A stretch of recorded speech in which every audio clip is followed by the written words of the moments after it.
Today's episode is brought to you by SaneBox, a smart filter that prioritizes your inbox, removing the email distractions and saving you time. Get a free $25 credit at sanebox.com/Paula.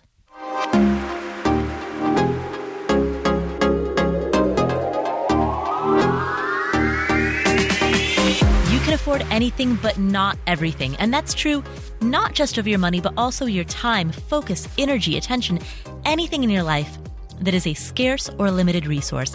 And I am not saying this to promote a scarcity mindset.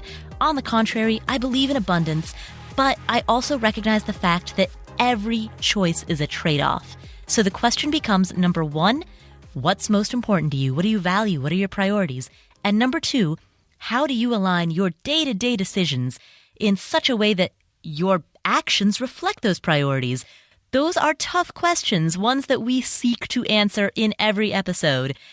My name is Paula Pant. Welcome to the Afford Anything podcast. Speaking of answering questions, every other week, I answer questions that you, the community, have sent in. And this week, I'm specifically answering questions that you've sent in regarding real estate investing. If you're interested in the topic of investing in rental properties or in real estate, stick around. If you're not into that topic, you can skip today's episode. That said, let's jump in.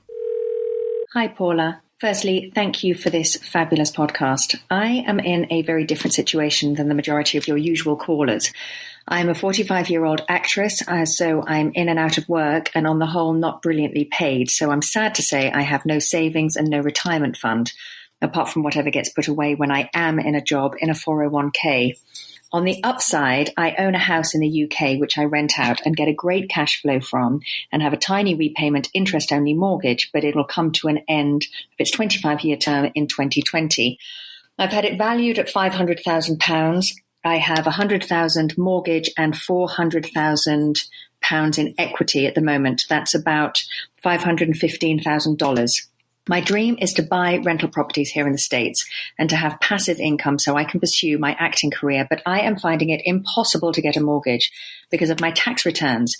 Basically, I put in as many expenses as I can to offset my earnings in order to not pay too much tax, so my net income is really low. I'm willing to take money out of my house in the UK to have a bigger down payment, but there's no point until I know I can get a mortgage here. I know you've mentioned something about getting a private investor to take place of a regular mortgage. How would I go about finding one and setting that sort of thing up? I would also love to know how you managed to get your first properties. Any suggestions? I really don't want to have to sell, as I've always seen it as my pension and basically it's the only stable income I have. Thank you so much. I hope I get a response from you. Bye. That's a great question. Now, before I answer, I'm going to give a disclaimer.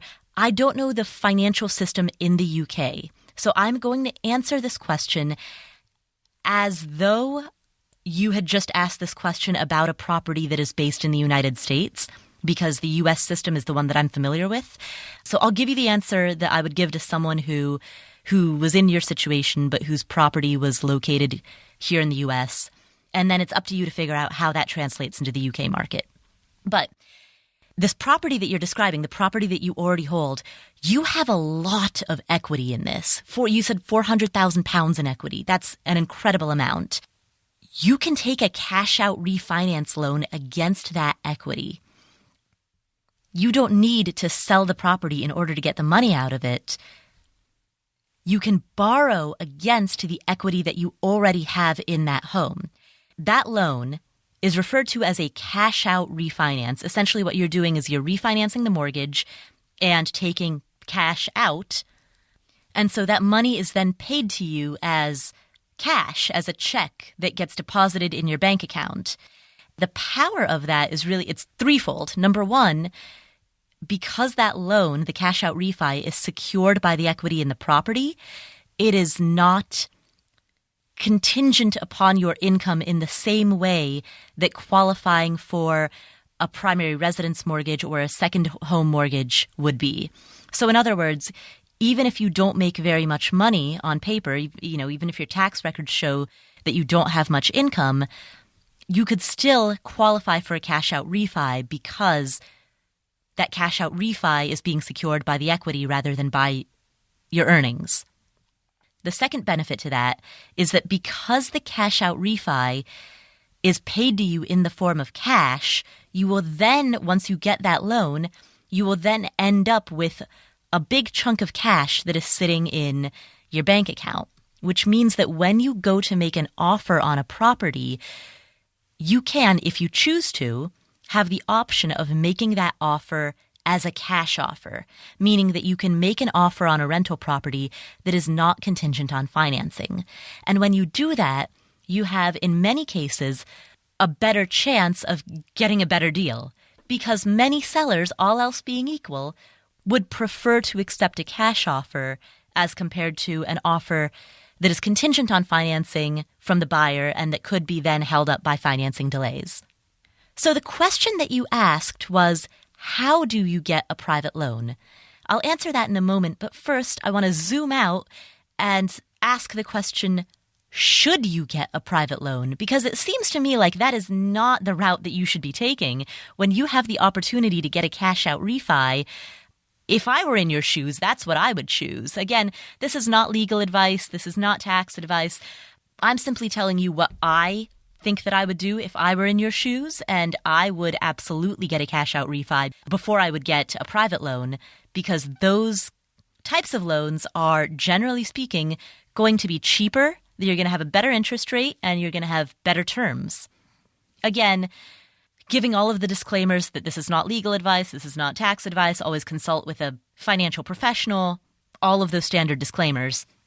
For me personally, I use private investors as a last resort, not a first. So that's why it concerns me that you phrased the question as, how do I get a private loan, without first asking, is this the appropriate loan for me?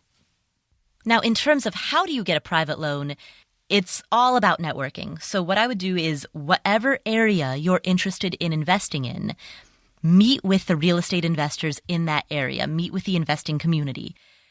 People who give out private loans are going to be very well networked with the real estate investors of a local area. Now, oftentimes, people who issue private loans are interested in shorter term loans. They often want their money back within 1 year, 2 years, 3 years. But in some cases, you may find private investors who are willing to issue longer term loans. And in other cases, you may also find that a 1 year or 3 year private loan is your entry card to a house, which you could then later refinance. That latter option that I just described, I would be a little cautious about it, because I would never go into anything unless I had multiple exit strategies. And the problem with taking out a private loan that has a very, very short-term balloon payment is that if you only have one exit strategy and that exit strategy fails, then you're stuck with a giant balloon payment. So what I would do if I were you, if I were looking for private loans, is network with the investors in your target area and look for a private lender who is willing and able to issue a longer-term loan, even if that loan is more expensive, which it most likely will be, because you're paying for the ability to hold that loan for a longer length of time. But again, personally, if I were in your shoes, I wouldn't go that route until I absolutely had to. I've only taken out one private loan, and it was when I had exhausted all other options. A cash-out refi is probably going to be, in most cases, a much better deal. So that's the route that I would go if I were in your shoes.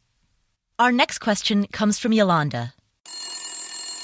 Hi, Paula. This is Yolanda. I am 34 years old. I live in Hyattsville, Maryland, which is right outside of Washington, D.C. area. This might seem contradictory, but I actually enjoy renting and the lifestyle that I live right now. But I still have the dream of wanting to invest in a real estate property.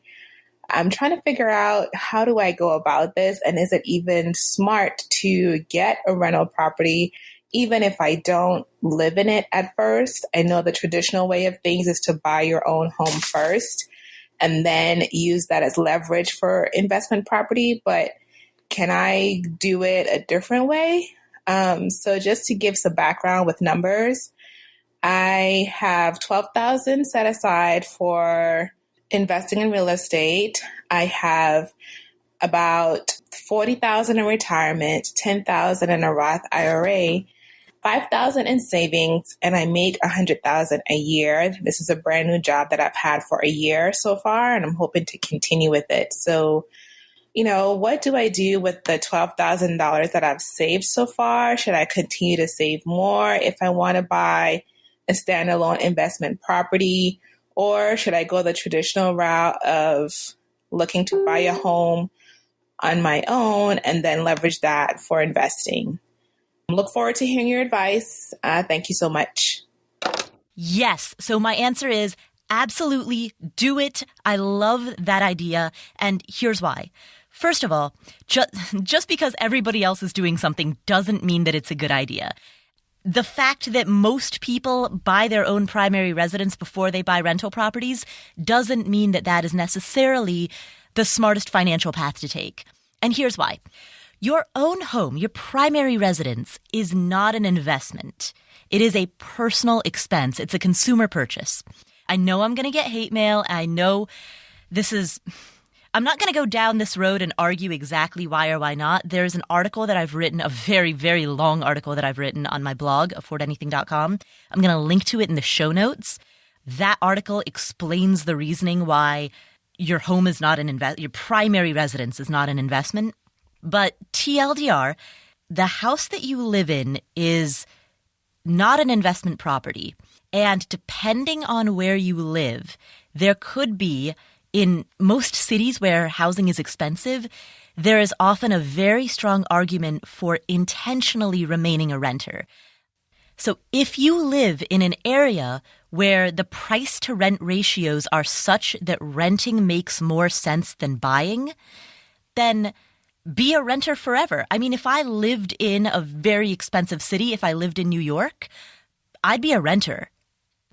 Because in those areas, in certain areas, owning is more expensive than renting, and it makes more financial sense to save money by virtue of renting and then take that differential and put that differential into purchasing investments. Again, I realize I'm going to get a whole lot of angry emails because every time I broach this topic, I disrupt a lot of people's ideas of the world, and then I get a whole bunch of anger directed at me as a result. So I'm not going to go into the full details right now just for the sake of time on why. But again, I'll link in the show notes to an article. And those show notes are available at affordanything.com/episode 82. An article that explains why, in some cases, if you live in an expensive area where the price to rent ratios favor renting, in those cases, it makes more sense to rent your personal home as compared to buying your personal home. I am 100% in support of you remaining a renter if the numbers in your area support the mathematics of renting. And really quickly, without going into all of the arguments, because that's going to take an entire episode, here's the back of the envelope math that you can do when trying to figure out the math of your area with regard to your personal home. So the price to rent ratio is the price of a property divided by the annual rent. Let's say that a property costs $300,000 and it rents for $1,500 per month. Well, $1,500 per month times 12 months is $18,000 per year. That's what that property could collect in potential gross rent. So $300,000 divided by $18,000 equals 16.6. So a property like that, if you're evaluating it as your personal home, that's toss-up. That's a borderline case. I could see an argument either way there. But let's say that those numbers were changed such that that same $300,000 home rents for half of that. It rents for $750 a month. Well, that means the rent would be $9,000 per year. $300,000 divided by 9,000 equals 33.3, which means the price to rent ratio, which is 33.3, is extremely high.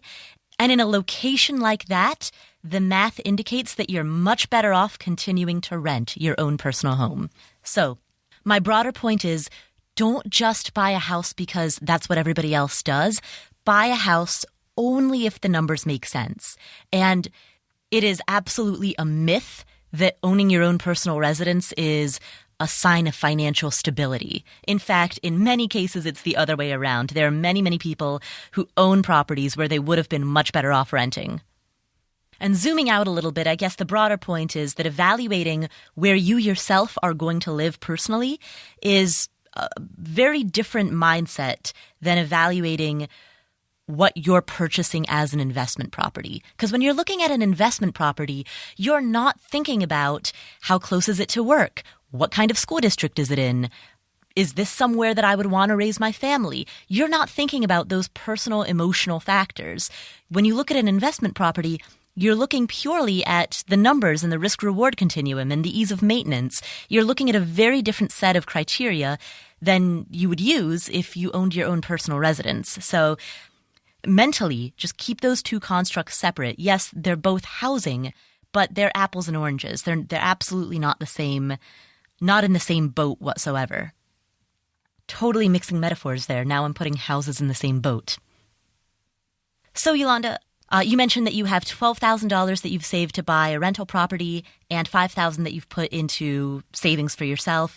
What I would like to see you do is boost your own personal savings. So that $5,000, I assume that's an emergency fund.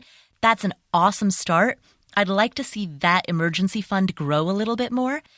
So work on boosting that until it covers about 3 months of your personal expenses. And once you have that set in place, then absolutely turn your attention towards buying an investment property. And you can use that money to make a down payment on an investment property where the numbers make sense.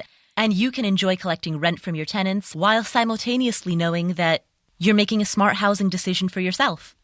So cool. Thanks again for that question, Yolanda. My inbox gets really overloaded. I get a lot of emails. It's stressful because the important stuff gets buried underneath all of the unimportant stuff. And then I end up spending a whole bunch of time just organizing my inbox, sorting through things. And no matter how much time I spend there, number one, I can never keep up. Like, no matter how much I try to sort through my inbox, new stuff comes in faster than I can make sense of it. And number two, the emails that are actually important end up getting lost under all of the clutter and noise of the stuff that's not important. And that's why I was really happy to bring SaneBox on as one of the new sponsors of this show. SaneBox is a service that prioritizes your inbox. It sorts things into the emails that you have to actually look at now versus Sane later, the emails that can wait. And then it also sends things into the black hole, things that you don't actually have to see. It rescues important emails from your spam folder. So, it works both ways there. Sends things that need to go to spam away and things that need to come out of spam into your inbox. It lets you set reminders for yourself. It lets you track emails that you've sent that haven't yet gotten replies. It automatically uploads your attachments into the cloud. It basically makes sense of your inbox for you. It's almost like having an assistant who does a first pass of your inbox. The basic plan for SaneBox starts at only $7 a month, but if you want to give them a try for free, you get a free trial, and on top of that, you also get a $25 credit if you go to sanebox.com/Paula. That's sanebox.com/PAULA. Give them a try. I mean, what do you have to lose? Go check them out for free, get the free $25 credit, and then see if they offer the value that you need. See if they are making your email experience more pleasant. So SaneBox, sanebox.com/PAULA.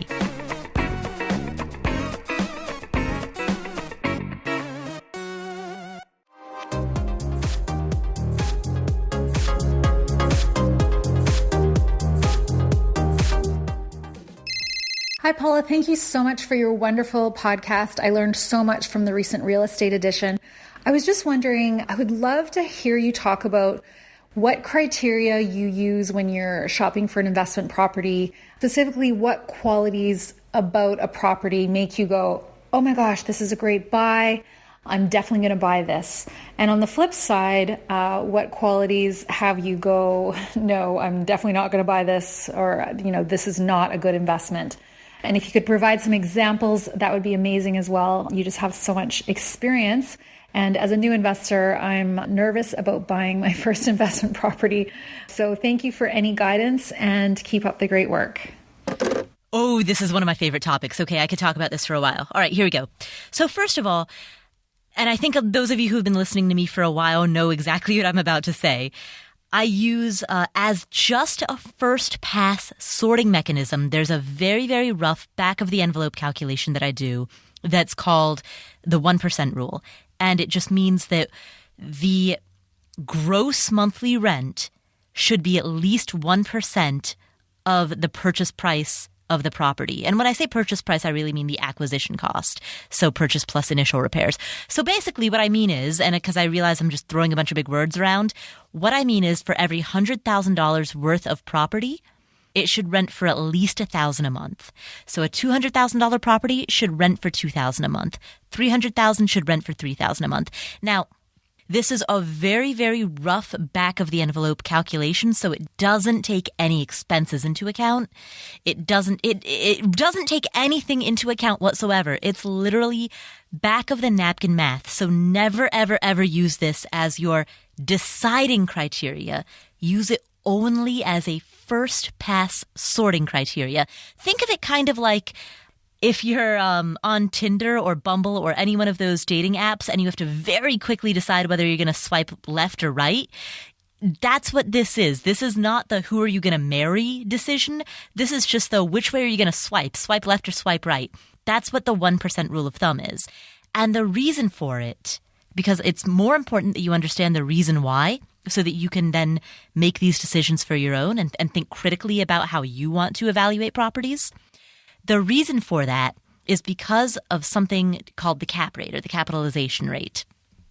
Here's how that works. So generally speaking, and again, I'm using an incredibly, incredibly broad generalization, painting the entire country with a huge paintbrush. So take this with a massive grain of salt. I'm really mixing metaphors here, big paintbrush, grain of salt, but generally speaking, about half of the gross rent will get spent on operating costs. And by operating costs, I'm referring to property taxes, homeowners insurance, repairs, maintenance, management fees, all of the expenses that are associated with maintaining a property, operating a property. So ballpark, and of course, it's going to vary depending on where you live, how much maintenance the property needs, the property tax rates in the area, whether or not the landlord pays the utility bills. There's going to be variance within that. But as a very broad back of the envelope generalization, about half of the gross rent will get swallowed up by operating costs.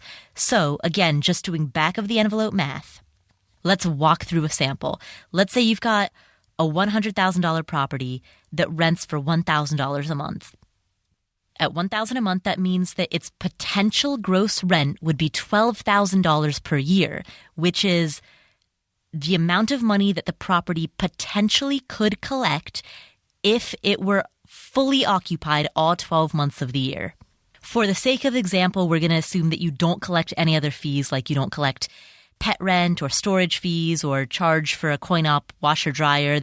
We're going to assume that $1,000 a month is the maximum that you're going to charge. So potential gross rent is $12,000 per year minus vacancy, which we're going to just estimate at $500.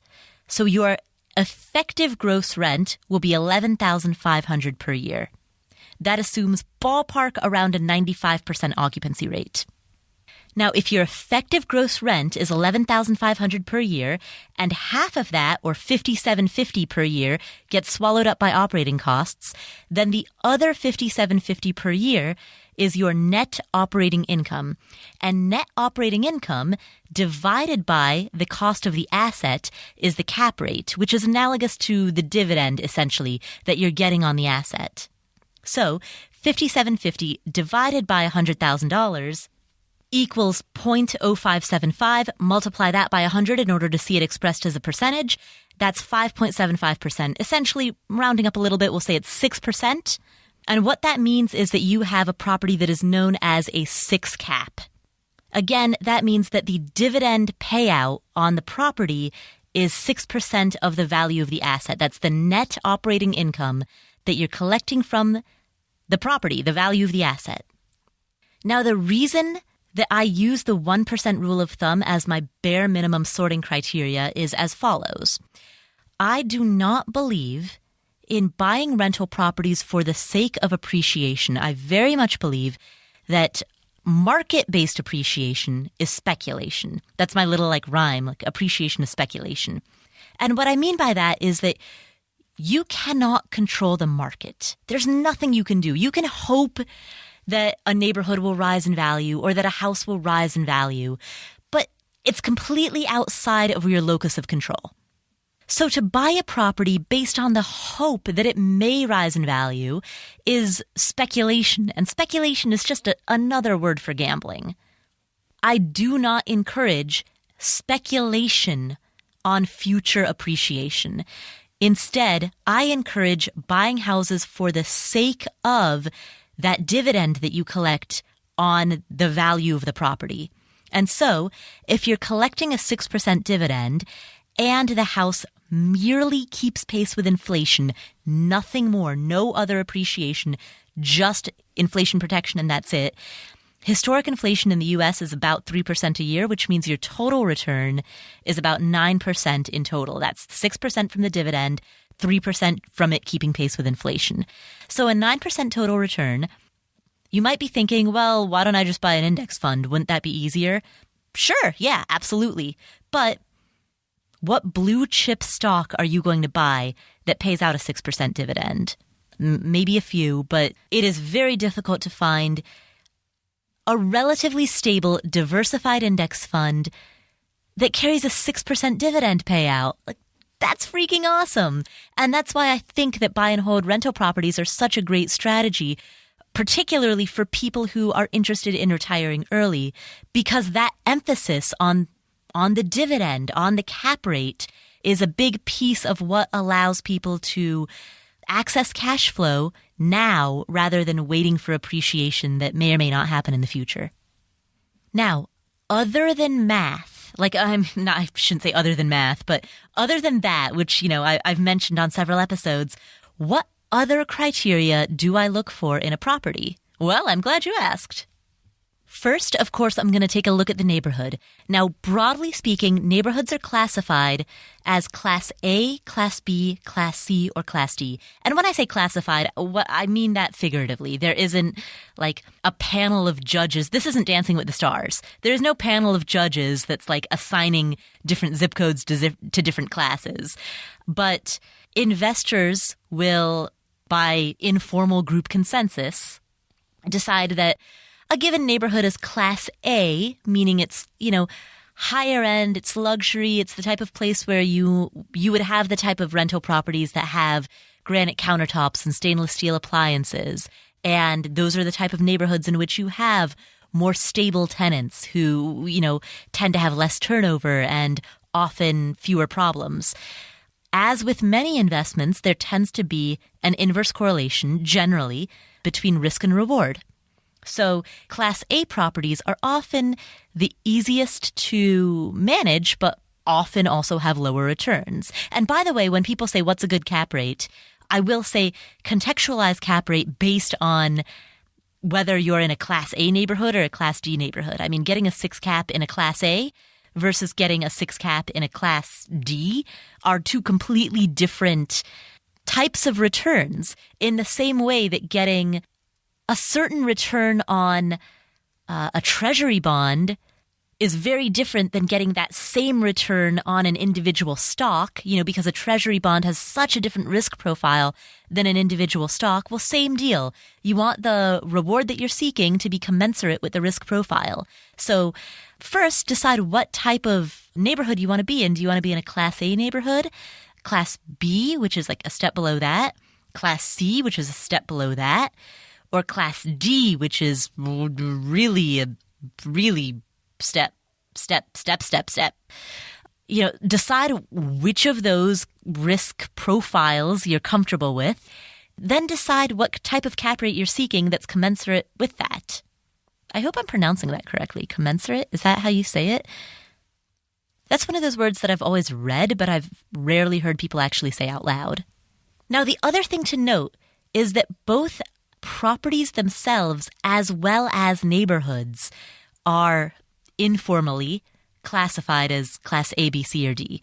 So you can have, for example, a Class C property in a Class B neighborhood, or a Class B property in a Class A neighborhood. And what that means is you might have a Class B neighborhood, and then there's one house on that block. It's, the worst house on the block. It's the type of house that you would normally find in a Class C neighborhood. But here you are in a Class B neighborhood, and there's that Class C house in the Class B neighborhood. And that, personally, is what I look for. Most of my properties have been Class C properties in Class B neighborhoods. And the reason that I search for that is because it gives me the opportunity to do what's called forced appreciation. Now, remember what I said earlier.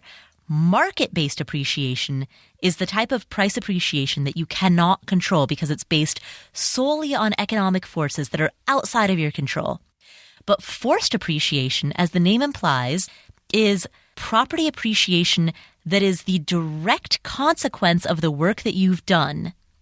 So if you buy a property and then renovate it and upgrade it, and ideally, better yet, if you are able to make the layout and floor plan more efficient such that you free up additional usable space without actually changing the footprint of the house, without actually doing any new construction or building onto any square footage, man, that's where you can really force some frickin' appreciation.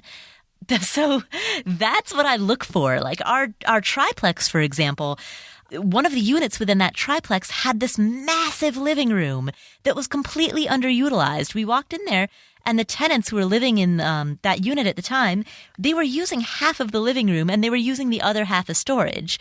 And so what we did when we bought the triplex was we just put up some drywall in the middle of the living room, and boom, extra bedroom.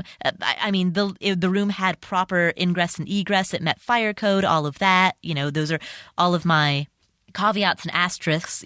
An inspector's been through it. The place has a certificate of occupancy. All of that is totally above board. But, with just basically the cost of some drywall, we turned a 2-bedroom into a 3-bedroom just by rethinking the footprint of that place. And as a result, we were then able to force appreciation into that unit because now that it's a 3-bedroom, we can collect more rent from it, and the property is worth more by virtue of the fact that it's a 3-bedroom, even though the actual square footage is exactly the same. Similarly, house number 5, we added a bathroom in what used to be a laundry room. So again, the square footage itself is the same, but because we found additional space that was being underutilized and that could be turned into a bathroom, we were able to force appreciation on the property, which gets us higher rent and raises the property value. So that's the other thing that I look for. All else being equal, the 1% rule of thumb is the minimum sorting criteria. It's the swipe left to right decision maker. But once I have a basket of candidates that have met through that first pass sorting mechanism, then it's time for me to evaluate the opportunity to force appreciation. In other words, the opportunity to buy something that's undervalued because the seller doesn't recognize the underutilization of the property. The seller doesn't recognize that laundry room could be turned into a bathroom, or that living room, part of it could be turned into another bedroom. Or maybe I can't make any assumptions about what the seller may or may not think. Maybe the seller does recognize it, but either doesn't have the interest or the ability to utilize that space in that way. That's fine. I'm looking for that potential. I'm looking at a property not for what it is, but for what it could be. I'm walking in there, looking at the kitchen, and not necessarily seeing the dingy, closed-off, dark kitchen that it is. I'm seeing, hey, if we rip out this one not load-bearing wall, this one partition wall, this kitchen can pretty easily open up into that living room, and boom, now we have an open floor plan. Sweet. So then I buy the house with a pricing as though it's got this like old, outdated layout, and with just a little bit of work, which I hire out to a team of contractors, now the house looks much more modern. If you want to see some examples of this, in the show notes, which are available at affordanything.com/episode 82, I'm going to post links to some blog articles that I've written that have pictures of some of the renovations that I've done. So the example of opening up the kitchen, that came from a recent renovation that we did. I'm going to link to that article in the show notes. Also, the example of the bathroom came from the renovation of house number 5. I'll link to that in the show notes as well. So yeah, house numbers 4 and 5 are those two examples. They're both going to be at affordanything.com/episode 82. So those are some of the things that I look for when I'm looking for a property. Hopefully that was helpful. And again, that was just a very broad overview, but those are the first things that come to mind when I think about what I'm looking for in a property. Thank you so much for that question. That was really fun to answer. Thank you so much. That's it for today's show. By the way, one thing that I want to mention is that we've been getting a lot of questions. Thank you so much for sending them in. I love it when you ask questions because the Ask Paula episodes are some of my favorites. I like hearing from you, and I think this keeps it interesting. It keeps it fresh. So thank you for sending them in. Because we're getting so many questions, one thing that I would like to do is start answering some of these questions on our new YouTube channel. So as many of you know, we recently started a YouTube channel. All of these podcast episodes in audio-only format are on YouTube. And I have a small handful right now, as of the time of this recording, not too many, but I've got a couple of videos on there as well. Not many, but I'm hoping to change that, and I'm hoping to put some more videos on there. And one thing that I would like to do, if it's okay with all of you, is to start answering some of these questions on YouTube. So please just be aware that from this point forward, if you call into the voicemail line, I may answer that question on the air in this podcast, or I may answer that question on YouTube. And if you have already called in and you don't want your question to be answered on YouTube, please let us know. Otherwise, from this point forward, anybody who has asked a question, that question might be answered on YouTube, or it might be answered in this podcast. So that's just one way that we're going to try to be able to get through even more of these questions and get more information out there, and enjoy the ride. By the way, if you do have a question that you haven't asked yet but you want to submit, you can do so at affordanything.com/voicemail. For today's show notes, head to affordanything.com/episode 82, where you can read the show notes and leave a comment. And of course, you can also head to youtube.com/affordanything to check out that new channel that I just mentioned. If you enjoy today's show, please hit subscribe in your favorite podcast player app, iTunes, Stitcher, however it is that you like to listen to podcasts, or hit subscribe on YouTube. Thanks so much for tuning in. My name is Paula. Next week, episode 83 is a very special, very personal episode. So I hope you join me for that, and I hope you like it. And I'm a little nervous about it, to be quite honest. But yeah, that's what's coming up. I'm going to be intentionally kind of vague, but it's episode 83 is really a very personal and very difficult episode. But I think one that's hopefully going to really help with the growth of the show and this community. So we'll see. No attachment to outcome, right? We'll just see. My name's Paula Pant. Thanks so much for tuning in, and I'll catch you next week.